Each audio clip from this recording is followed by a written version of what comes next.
This is happiness, to be everything at once.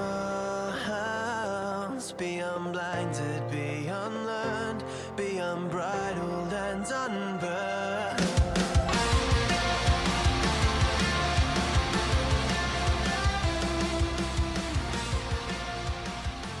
Hey everyone, and welcome back to a brand new episode of Mood Prep. My name is David Nixon. Today I want to start with a little story. I'm probably going to bastardize it a little bit, but I do believe that the actor was George Clooney, and when he was in his early years of his career, and he was going into auditions, and he would be sitting there, and just before going to the audition, being like, I hope that they choose me. I hope that they choose me, and then I can really start my career, and then I can pay my bills, and I can do this, and I really hope that I'm the one they choose. And so what he was looking for there was for the people selecting the actors and actresses to basically, if in his circumstance, was for those people to be his solution, right? So he was going there with his goals, and then he wanted these people to be his solution. So he would look at these people as his solution, right? And then one day it occurred to him, it just clicked. He's like, these people don't want to sit here forever. These people don't want to sit here through all of these. These people want the first person to walk into the audition to be the right person.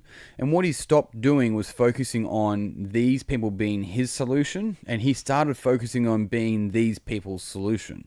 So he started to reframe. Once again, he started to completely shift how he viewed the situation. And what do you know? From there, his career really started picked up. He goes, that's the moment it changed for him, when he stopped hoping that they were his solution, and he started focusing on trying to be their solution, right? And this is a really good lesson. This is something that I think is really powerful. This is something that we look at as a win-win-win as well. So a win-win-win is not just a win-win, obviously. So let's have a look at what a win-lose is. Win is I win, lose is you lose. Win is I win, win is you win. Win-win-win is I win, you win, and the greater good wins. Whatever the greater good is, right? The greater good could be, in a spiral dynamic sense, they talk about win-win-win in the sense that the spiral wins as well, like the levels of consciousness. But where it can also mean is that the ecosystem wins, the community wins, right? A greater good, a greater purpose wins, something deeper. Because you can have two CEOs of banks shake hands on a deal that makes us pay, when I say us, the general public pay a significant amount of fees more, and it boosts their bank accounts, right? And what happens is they both win, but that's a win-win-lose, right? So this is why it's not just we're looking for win-wins in life, we're looking for win-win-wins. And in George's case, old G-Train, good old Clooney. So he walked in there and it goes, okay, if I'm their solution, they win, I win.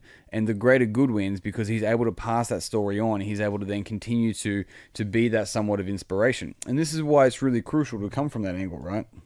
But my real main point with all of this is if we look at things in our life, moments, situations, achievements, auditions, job interviews, all that sort of stuff. If we go in, a job interview is a really good example, right? If you go into a job interview hoping that this person is going to be your solution, rather than making sure that you can be their solution, that is a massive difference, right? There's a story of the cat and the dog.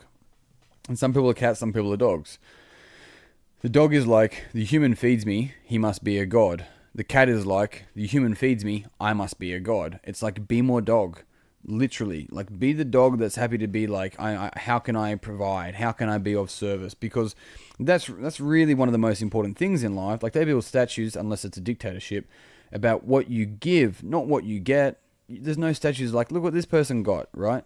It's what you give. Now, there's exceptions to that rule, I'm sure, but you understand my point in it. It really is about this life of service, and we look at the people through time that there's definitely some people that are more of the anti-heroes or infamous, so to speak, but realistically, we talk about what they did. We talk about how they contributed, right? We talk about their service, okay? Especially the harder the times get, the need for compassion is probably greater than ever. And so when we have this concept, when we come from this place as a life of service, and I really double down all the time on that, only two things in life truly matter, and that is how you contribute and the memories you make. And if you operate your decisions from that point, that is a beautiful place to operate from, because you start to look at situations rather than what can I gain to what can I give. How can I be of service in this situation? And sometimes that's not doing things. Sometimes that's doing nothing. Legitimately. Sometimes doing nothing is of great service to people, right? Because you're never not doing nothing. Maybe you're just there. Maybe you're just present with someone through a difficult time. You don't feel like you have to say something. You don't have to feel like you have to do something. Just be there with them, not for them. Really, really different. And think of it also from a business point of view, or maybe if you're in sales or you're in any position like that, it's like when somebody walks through your door as a potential client, it's not like, oh, this person might be my next sale and that'll help boost my sales, and because of that, then I'll have a higher income and I'll meet my targets, etc., etc., etc. You start to dehumanize this person, and you're coming from this point of view of how can you be my solution, right? As a salesperson, in which a lot of people are, even though they don't think they are, your job isn't to help that person. It isn't to sell something to that person. Your job is to help that person buy. And this is really crucial. You're not selling to them, you're helping them buy. And this is something that if we had this approach in many areas of our life, not necessarily around money or anything else, but that approach to things, then we'd see the world completely different, right? And this is why it's so crucial that this is a really big difference between teaching as well. I talk about this in all my seminars that I run, codependent patterns. It's like we have to be really mindful of just getting people to be codependent upon us, because it kind of makes us feel good, because then they rely on us. Hey, I'm reliable. It's like, yeah, but you disempower people, right? That's not a good manager. A good manager educates, and they're not afraid to educate. They're not afraid to give everything they know to their team, right? And the reason being is because when you do that, and I can promise you this happens, when you educate your team everything you know, it forces you to become smarter. It forces you to learn more. It's so weird. It's just this thing. It's like, but as soon as I go into this sort of scarcity mindset of like, I can't tell them that because then they'll know as much as I will, and then I'll be redundant. It's like, Matt, you don't just use that frame in that area of your life. I promise you, if that's your frame, you're fucking using it everywhere. You're using it with money. You're using it with relationships. I can only keep this person. I have to remind them that no one will love them as much as I do. Otherwise, they'll leave me and I'll be useless and worthless, etc., etc., etc. So be of service, right? This is really, really crucial. It's the idea of like, don't walk around with a catcher's mitt in both hands. Like, you got to be able to throw back. So it's just remembering life is about what you give, not what you get. When we shift our focus on that, and for a larger population does that, man, the world fucking change. Like, the world will completely change, right? And think about that. That's up to you. You can change your little world. That's pretty powerful. That's in your hands. That's in your control.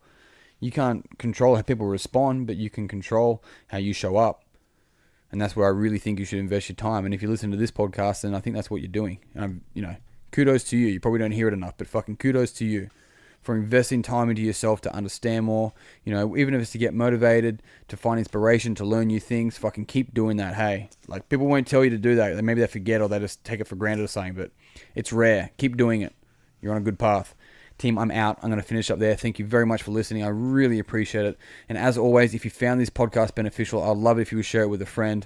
Otherwise, jump online on Facebook and jump on our Mood Prep online community. Just literally search in Facebook Mood Prep Online. You should be able to see it in our comments here as well. I'll keep you updated with the human movement mentorship stuff coming up. Otherwise, I'm going to say it again. I said it yesterday, but thank you so much for listening. I really appreciate it. If you guys never pay me a single fucking dollar, I don't even know that you exist, and you listen to all my podcasts and you change your life, then you're fucking awesome, and I love that. Team, until tomorrow, peace and pizza, kick today in the dick, slay the dragon. I'll see you soon. To be everything at once, be unblinded, be unlearned, be unbridled and unburned.